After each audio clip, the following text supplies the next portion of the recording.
আসসালামু আলাইকুম ওয়া রাহমাতুল্লাহি ওয়া বারাকাতুহু। আলহামদুলিল্লাহ নাহমাদুহু ওয়া নুসাল্লি আলা রাসূলিহিল কারীম। আম্মা বা'দ ফাআউযু বিল্লাহি মিনাশ শাইতানির রাজীম। বিসমিল্লাহির রহমানির রহিম। সকল প্রশংসা সেই মহান রব্বুল আলামিনের প্রতি, যিনি আমাদের একটি দ্বীনি মজলিসে দ্বীনি কথাবার্তা বলা বা দ্বীনের দাওয়াতের একটা ব্যবস্থা করে দিয়েছেন। সেই মহান রব্বুল আলামিনের প্রতি সবাই একবার শুকরিয়া আদায় করে নিই। প্রথমেই এটা সবাই যে যেখান থেকে দেখছেন সবাই আলহামদুলিল্লাহ।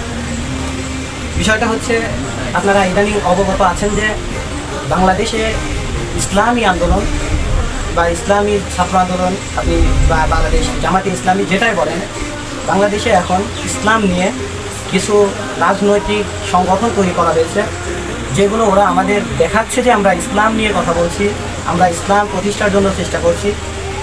আসলে তাদের হয়তো আমরা যদি সেভাবে রিসার্চ করি, আমরা খোঁজ খবর নিই, তাহলে দেখা যাবে যে অধিকাংশ দলগুলোরই পিছনে উদ্দেশ্য রয়েছে তাদের রাজনৈতিক।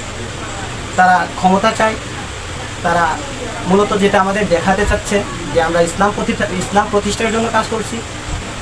তাদের উদ্দেশ্য এবং মনের নিয়ে কখনোই মিল হচ্ছে না।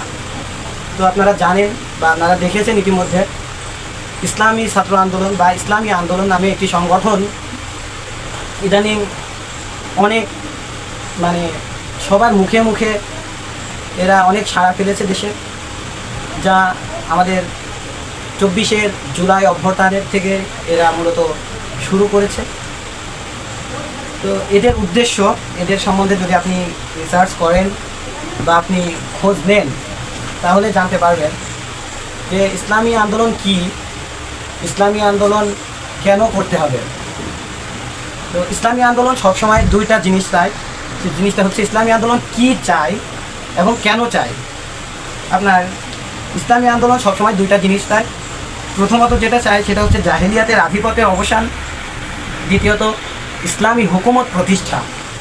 এখন আমরা যে যুগের ভিতরে আছি, এটা যদি আমরা বিবর্তনের সাথে মিলিয়ে দেখতে যাই, তাহলে আমরা জাহেলিয়াতের ভিতরে আছি, জাহিলি যুগের ভিতরে আছি। তো ইসলামী আন্দোলন চাই এই জাহিলিয়াতের অবসান ঘটাতে, দ্বিতীয়ত দেশে ইসলামী হুকুমত প্রতিষ্ঠা করতে। এবং এরা কেন চায়? দুইটা কারণে চায়। যে ব্যক্তির নাজাতের প্রত্যাশা, দ্বিতীয়ত মানবতার মুক্তির নিশ্চয়তা। আপনি যেখানেই যান, যে সংগঠনই করেন, আপনার নিয়তকে পরিশুদ্ধ করতে হবে, আপনার নিয়ত ঠিক করতে হবে। রাসূলুল্লাহ সাল্লাল্লাহু আলাইহি ওয়াসাল্লাম হাদিসের মধ্যে বলে গিয়েছে যে ইন্নামাল আমালু বিন্নিয়াত, নিয়তের উপরে সমস্ত কাজ নির্ভরশীল। এখন আপনি যদি মনে নিয়ত করেন যে আমি ভবিষ্যতে ক্ষমতা পাবো, আমি এই ইউনিয়নের চেয়ারম্যান হব, আমি এই ইউনিয়নের চেয়ারম্যান হওয়ার পরে আমি এটা করব সেটা করব, এতে আল্লাহ কিন্তু আপনার বাইরেরটা দেখবে না, আল্লাহ সবসময় আপনার নিয়তটাকে দেখবে। এই জন্য নিয়ত পরিশুদ্ধ করতে হবে, সবসময় নিয়ত থাকবে আল্লাহ তাআলার দ্বীন বাস্তবায়নের জন্য, আল্লাহ তাআলার সন্তুষ্টি অর্জন, আল্লাহ তাআলার দ্বীনকে এই পৃথিবীর বুকে, শুধু আমাদের দেশ না, সমস্ত পৃথিবীর বুকে ইসলাম প্রতিষ্ঠার জন্য কাজ করা।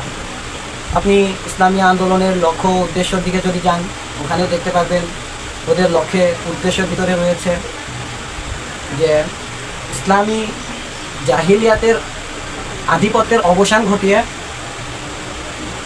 রাসূলুল্লাহ সাল্লাল্লাহু আলাইহি ওয়াসাল্লামের সাহাবায়ে কেরামের দেখানো পথে বা অনুসৃত পথে পূর্ণ দ্বীন বাস্তবায়ন খোলাফায়ে রাশেদার নমুনায়। এবং উদ্দেশ্যের ভিতরে লক্ষ্য করলে দেখবেন ওদের দ্বিতীয়ত কোনো উদ্দেশ্য ওখানে দেওয়া নেই, একটাই উদ্দেশ্য আল্লাহ তাআলার সন্তুষ্টি। আসুন সবাই ইসলামের ছায়াতলে ইসলামকে জানেন, ইসলামকে বোঝেন, ইসলামের পক্ষে চলেন, অন্যকে ইসলামের দাওয়াত দেন।